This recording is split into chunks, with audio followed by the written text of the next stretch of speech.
여러분 안녕하십니까. 아침의 매일경제, 저는 이상훈입니다. 비 내리는 목요일 아침입니다. 일부 지역에서는요, 대기 불안정으로 천둥과 번개를 동반한 소나기가 오늘 내릴 수도 있다고 합니다. 오늘은요, 크고 튼튼한 우산이 필요한 날입니다. 자, 그럼 일면 기사부터 바로 출발합니다. 먼저 매일경제 일면 톱기사입니다. S 공포가 현실로 다가오고 있다. S, 스태그플레이션의 줄임말, 통상 이렇게 언론에서 표현하는데요. 물가는 오르는데 성장은 안 하는 겁니다. 오르면 같이 가든가 내리면 같이 내리든가 그래야 되는데 방향이 다른 거예요. 세계은행의 전망인데 스태그플레이션 위험이 점점 커지고 있다. 그리고요, 전 세계 경제 성장 전망치를요, 기존에 4.1%에서 2.9%로 크게 내렸습니다. 좀 더 보면요, OECD도 역시 전망 내놓고 있는데요. 선진국 모임이죠. 세계 물가 상승률이 9%에 육박할 거라고 전망합니다. 전 세계 평균이 이 정도 간다는 거죠. 그리고요, 우리나라 경제 성장률은 원래 한 3% 정도로 봤거든요. 그러나 이제는 2.7%로 내렸습니다. 다음은 동아일보 확인해 보겠습니다. 자, 어제 윤석열 대통령이 출근길에 기자들의 질문을 받고 내놓은 답변, 오늘 거의 모든 신문이 크게 다루고 있습니다. 자, 윤석열 대통령, 과거엔 민변 출신들이 정부 자리에 도배를 했다. 최근에 검사 편중 인사에 대한 지적이 있었는데 그에 대한 답을 이렇게 한 겁니다. 그러다 야당은 1차원적인 접근이다, 또 비판을 했죠. 좀 더 보겠습니다. 자, 금감원이나 공정위 같은 감독기관은 법 집행 역량 발휘하는 게 중요한 자리다. 그러니까 최근 인선 적절하다. 이렇게 설명을 한 겁니다. 그러자 야당은요, 검찰 공화국 우려가 현실로 나타나고 있다. 이렇게 비판하고 있습니다. 이번엔 경향신문 확인해 보겠습니다. 자, 이쪽 끝에 있습니다. 먼저 좀 사진을 좀 봐주세요. 어제 이 소식이 전해졌을 때 많은 분들이 좀 안타까움을 표시했습니다. 송해 이렇게 돼 있죠. 그리고 출생, 그리고 사망 연도가 표기돼 있습니다. 밑으로 가겠습니다. 이젠 천국 노래자랑. 그러니까 이 방송 진행하면서 전국 이런 표현 많이 썼잖아요. 근데 그거를 약간 응용을 해서 이제는 하늘나라에서 이렇게 사회를 보지 않을까. 이런 겁니다. 아래로 가겠습니다. 국민 MC 향년 95세로 별세했습니다. 6.25 때 홀로 월남한 실향민이다. 이렇게 소개하고 있습니다. 마지막으로 조선일보입니다. 사진을 좀 봐주세요. 자, 많은 분들이 길게 줄을 서고 있죠? 여기가 어딘가면요, 서울에 있는 미국 대사관 앞입니다.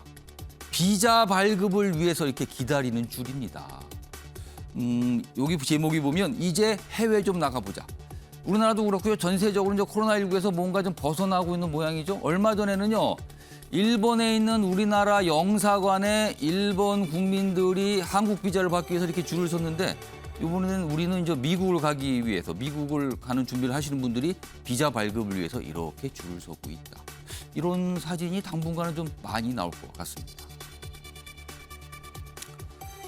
자, 지금까지 일면기사 짚어봤고요. 오늘도 뉴스의 의미 깊숙하게 짚어주시기 위해 네 분 자리하셨습니다. 한 분씩 소개해드리겠습니다. 자, 먼저 화면 가장 맨 왼쪽에 앉아 계십니다. 윤영걸 전 매경닷컴 대표 나와 계십니다. 그리고 그 옆에는요, 박상한 장현대 교수 자리하고 계시고요. 세 번째 자리에는 김상일 시사평론가 나오셨습니다. 그리고 마지막으로 김병민 국민의힘 광진갑 당협위원장 자리하고 계십니다. 자, 네 분 안녕하세요.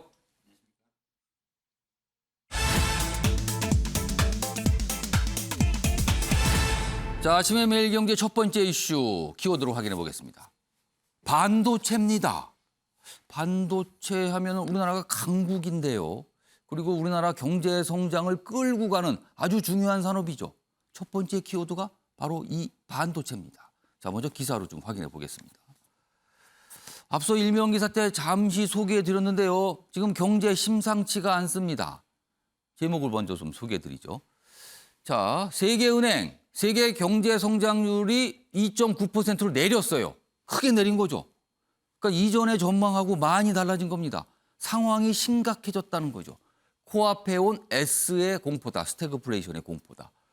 왜 그런가 하면요. 이미 돈은 전 세계적으로 너무 많이 풀려버렸습니다. 코로나19 때문에 경제가 어려웠는데 이걸 극복하고자 전 세계가 거의 모든 국가들이 돈을 풀었습니다. 우리나라도 마찬가지고요.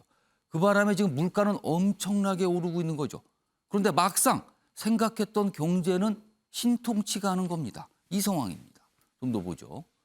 코로나 그리고 우크라이나발 인플레이션 등 여러 가지 영향을 받고 있는데요. 5개월 만에 성장 전망치를 내린 겁니다. 그리고 우리나라는 2.7% 정도 성장, 그리고 물가는 4.8%. 그럼 잘 보세요. 경제 성장은 2.7인데 물가는 그거보다 한 2배 가까이 되죠? 그럼 뭐냐면요. 물가를 고려하면 성장을 하는 게 아닙니다.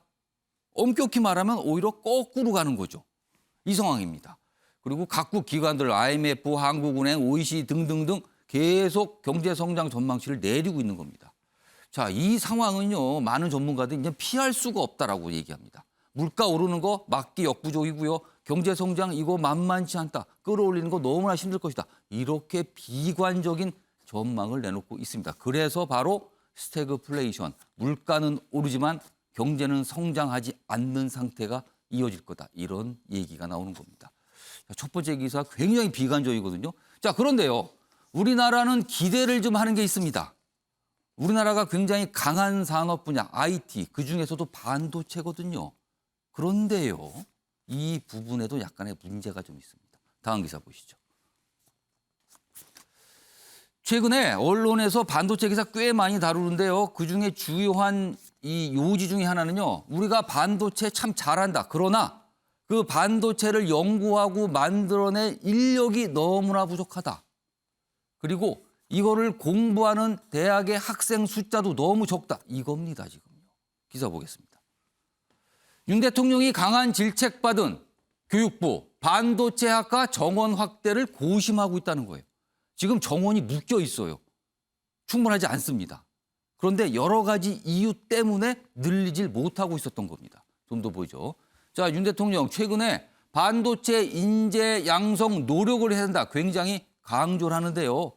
국무회의 때요. 교육부 차관이 대통령이 이렇게 얘기했을 때 수도권 정원 규제 때문에 어렵습니다라고 했는데 대통령이 호통을 쳤다는 거예요. 그게 이유가 되느냐 이겁니다. 자, 그럼요. 며칠 지났는데요. 윤 대통령의 이야기 확인해 보겠습니다. 반도체 산업은 우수한 인재를 키워내는 것이 핵심입니다. 교육부뿐만이 아니고 전 부처가 이 인재 양성을 위해 특단의 노력을 기울여 주셔야 할 것 같습니다. 윤석열 대통령의 발언 추가적으로 좀 있는데 그 화면으로 좀 확인해 보겠습니다. 자, 지금 여기 보면 교육부 차관이 이런 얘기죠. 수도권 대학 정원 규제 때문에 이거 늘리기 힘듭니다. 반도체학과 많이 있긴 하지만 정원이 좀 적거든요. 생각보다. 그러자 이런 얘기를 합니다. 시대에 뒤처진 일을 내세운 교육이 무슨 소용이 있나? 이런 교육부는 폐지돼. 이거는요. 엄청난 경고입니다. 똑바로 일 못하면 각오하세요 수준입니다. 지금요. 이런 상황이 이런 발언이 나왔습니다. 다음 기사 하나 더 있거든요. 보시죠. 자, 기사 다음 국민일보 기사 있습니다. 대통령 호통 하루 만에 수도권 대학 첨단학과 정원 늘린다. 아, 교육부가 또 움직였군요. 그러니까 호통을 받고 경고를 받고 뭔가 해보겠다고 한 거예요. 아직 뭐 정해진 건 없습니다만. 교육부 예외적으로 정원 규제 풀기로 했다. 일단 보시면 이렇습니다. 여기 보면 어제 교육부 차관이 기자들과 간담회를 가지면서 질문받고 한 대답이 있는데 이겁니다. 수도권 대학들의 반도체 등 첨단 분야 학과 입학 정원이 순증되는가? 이런 질문을 받았어요. 여러 가지 설명한 뒤에. 그러자 그렇다. 늘어난다는 소리군요. 추진하겠다는 겁니다. 자, 이 얘기 좀 해보죠. 박찬환 교수님.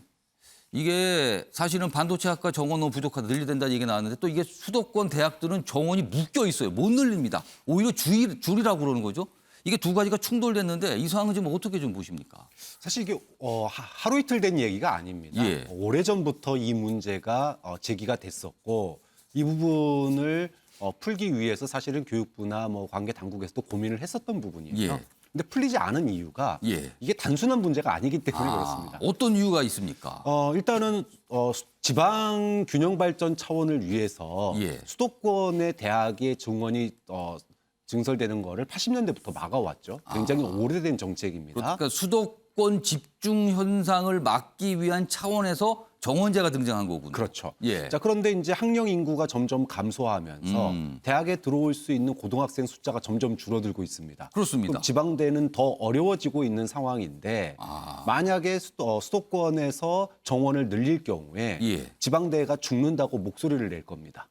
자, 그러면 오. 지방의 대학생들이 줄어들고 있고 예. 대학들이 죽으면 지역의 균형 발전은 또 물 건너가는 겁니다. 그러면 또 그 문제가 발생하네요. 그렇죠. 예. 그러다 보니까 수도권의 경쟁력 있는 대학들의 반도체 학과나 첨단 산업학과들이 늘어나야 되는데 예. 그러려면 그 안에 있는 인문사회계열 학과들이 줄어들어야 됩니다.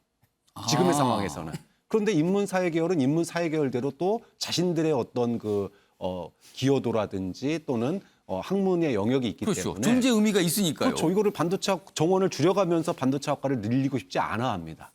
그러니까 대학은 대학대로 안에서 소위 말하면은 정원을 기존 학과의 정원을 유지하려고 하는 관성이 있는 거고 또 지방은 지방대로 수도권에 증원하는 거에 대해서 지방대학 다 죽이려고 하느냐 예. 이런 불만의 목소리가 있죠. 예. 이 불만을 다 아우르면서 수도권의 첨단학과 숫자를 늘려야 되는 게 숙제인데 예. 지난 문재인 정부에서 이 숙제를 풀지 못했습니다. 아니 손도 못 댔습니다.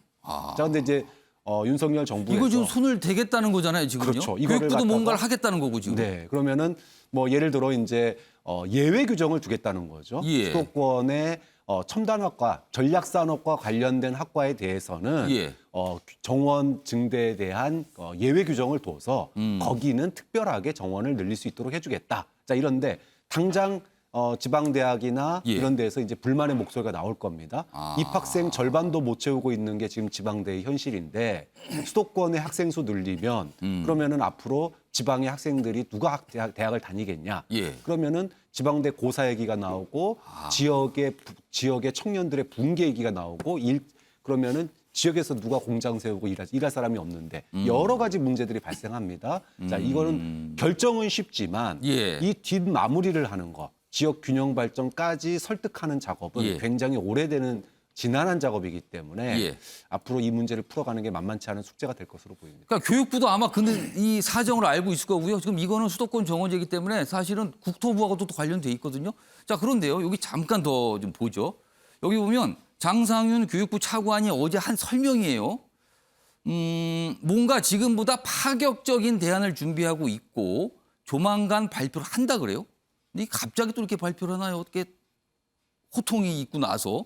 자, 그런데요. 여기 보면 일단 수도권 대학들의 반도체 등 첨단 분야 학과 입학 정원이 순증하게 된다는 거예요. 그럼 순증하는 방법은 방금 전에 박찬일 교수님께서 설명한 두 가지 방법이 있습니다. 첫 번째는 아예 수도권 대학 전체 각 대학대 정원을 그냥 다 늘리는 거예요. 그럼 아무래도 아까 말씀한 대로 지방에 있는 대학들이 타격을 입을 수가 있습니다. 학생 숫자도 줄어드는 상황에서. 아니면 그 방법이 아니라면 기존에 있는 대학 정원은 그대로 두고요. 다른 과를 줄여서 한 과를 몰아주는 거죠. 그렇다면 아무래도 타겟은 인문사회 계열 학과가 될 수 있습니다. 자, 김성희 평론가, 이거 쉽지 않은데요, 상황이요, 그럼. 그렇죠.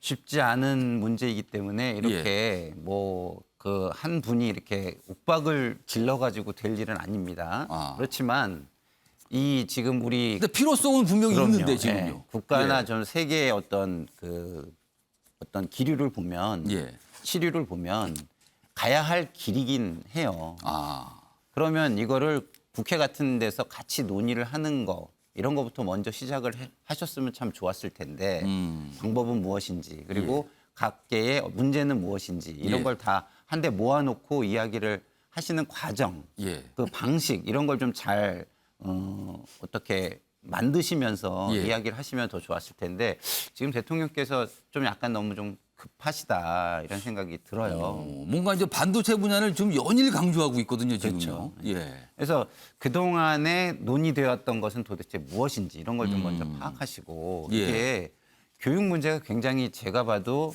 중요합니다. 예. 국가의 100년 대계라고 하지 않습니까? 예. 그래서 이 100년 대계를 하루아침에 성과를 내겠다 이렇게 접근하시지 않으셨으면 좋겠다 이런 말씀을 드리고 싶고 그리고 이게 그 사회가 변하면 그 커리큘럼 그 교과 과정이라고 그러죠. 커리큘럼이 굉장히 중요합니다. 그렇죠. 가르치는 거 배우는 게 달라지죠. 근데 우리나라는 이 커리큘럼을 변경하는 게 굉장히 어려워요. 예를 들어서 반도체다. 그리고 미래 사회다. 예. 미래 사회 중요한 것이다. 그러면은 어떻게 해야 됩니까? 사실은 초등학교 때부터 배워야 돼요. 그래서 제가 예전에도 이 방송에서 말씀을 드렸는데 미국은 STEM이라는 교육을 기본으로 삼습니다. Science, Technology, Mathematics 뭐 이런 거죠. 기본적으로 과학, 기술, 수학 이런 그렇죠. 교육을 많이 시킨다는 거죠. 그런 커리큘럼을 그 초등학교부터 바꿔가지고 교육을 시켜야 돼요. 그래서 제가 예전에 국회에서 저도 뭐 이렇게 일을 했었기 때문에 의원님들한테 제안한 게 있는데 그게 예. 뭐냐면 미래사회 교육기본법을 만들어야 된다. 제가 이런 말씀을 드린 적이 있어요. 왜냐하면 미래 사회의 변화에 맞춰서 커리큘럼을 재점검하고 매년마다 뭐 한 3년마다든 5년마다든 재점검하고 커리큘럼을 전체적으로 연동시키면서 변해가는 예. 이렇게 어떤 큰 틀을 만드는 쪽에서 대통령께서 지금 접근을 하셔야지 지금 당장 이게 필요하니까 이거 해 이런 식으로 한다면 국가의 이 시스템이 제대로 굴러가기가 굉장히 어렵고 우리 박 교수님 말씀하신 대로 지금 당장 그것 때문에 그럼 생계의 위협을 받거나 예. 굉장히 위태로워지는 사람들은 그럼 어떻게 해야 할 것이냐 예. 이런 문제가 발생하거든요. 예. 그래서 그런 것까지 좀 이렇게 잘 사려 깊게 생각하시면서 말씀을 대통령으로서 해주셨으면 좋겠다는 생각이 듭니다. 그러니까 반도체 분야가 앞으로 계속 성장할 거고 많은 전문 인력이 필요하다는 얘기는 굉장히 많이 나왔습니다. 자, 근데 구체적으로 그럼 그 인력들을 어떻게 양성하고 구할 것인가? 여기에서 이제 복잡한 배경들이 놓여 있거든요. 어려운 과제입니다. 이런 거. 뭐 정부가 이런 과제 그리고 국회가 이런 과제 해결하라고 존재하는 거 아니겠습니까? 어떤 좀 답을 찾겠죠, 이제는요. 자, 다음 기사도 역시 이제 교육과 좀 대학과 관련돼 있는 기사인데요. 하나 좀 소개해 드리죠. 오늘 이런 기사들이 좀 꽤 있습니다. 조국 전 장관 징계 보류, 우세정 서울대 총장의 교육부가 경징계를 요구했다. 근데 서울대가 법인화된 이후 처음이다. 이런 경우는.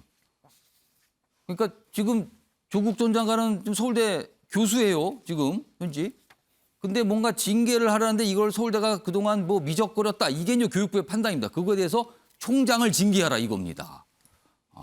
이게. 여기 있습니다. 여기 아래 좀 보죠. 지난해 9월 서울대에 대한 감사를 교육부가 했어요. 그리고 지난달에 그 결과를 서울대에 통보를 했다. 그러면서 경징계를 요구했는데 이제 뒤늦게 알려진 거죠. 김병민 위원장. 네. 감사는 지난해 했어요. 문재인 정부 때군요. 그리고 통보는 지난달이에요. 그러면은 대선이 끝난 뒤군요. 정권이 교체된 상황이군요. 묘한데요, 상황이죠. 그럼에도 불구하고 조금 전에 나왔던 예. 것처럼 감사가 지난해에 진행이 됐고요. 예. 또 조국 전 장관 하면 같이 다 맞물려 있는 게 딸인 조민 씨에 관련된 일이고 예. 부산대학교, 고려대학교 입학 취소 등에 대한 얘기들도 상당 부분 큰 뉴스가 된 적이 있는데 그렇죠. 여기에 대해서 대통령 선거 전에 결정됐던 일이 보도가 되고 있지 않다가 대통령 선거가 끝나고 나서 자연스럽게 언론에 공개가 된 바가 있었던 것도 사실입니다. 이제 정권이 바뀌었기 때문에 서울대학교 혹은 교육부가 여기에 대해서 눈치를 보고 조국 전 장관 문제를 다시 한번 수면 위로 꺼내는 것 아니냐 이런 비판적 기조를 내세우는 분이 있을지 모르겠습니다만 감사가 과거에 진행됐던 거를 정권이 바뀌었다고 그 결과를 뒤바꿔서 서울대학교에 뒤늦게 통보했겠는가 이런 생각을 할 수밖에 없겠죠. 예. 제일 문제가 되는 건 아직까지도 1심 결과가 나오지 않았기 때문이라는 핑계를 가지고 그럼 서울대는 서울대도 아직 1심 기다리다가 그랬다는 거예요. 징계를 미루고 예. 있는 건데 이미 그 시작이 됐던 공동으로 중요한 역할을 했던 이 정경심 교수에 대해서는 대법의 확정 판결까지 다 끝난 마당 아니겠습니까?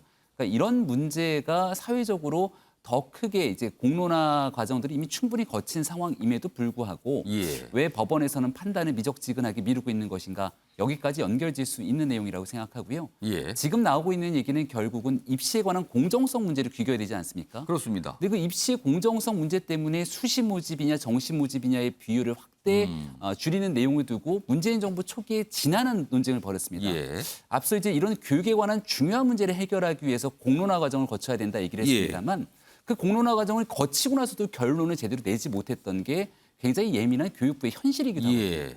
따라서 이 반도체에 대한 이 인재 증설, 여기는 반도체 등 첨단 미래 그렇습니다. 기술에 관련된 내용이라고 하는데 지난해부터 연일 뉴스를 보면 볼 수 있는 게 AI, 인공지능과 4차 산업혁명에 대한 중요성이 올라가고 있지만 예. 우리 대학이 이를 제대로 담아내지 못하는 현실들을 통렬하게 전문가들이 비판하고 있지 않습니까? 예.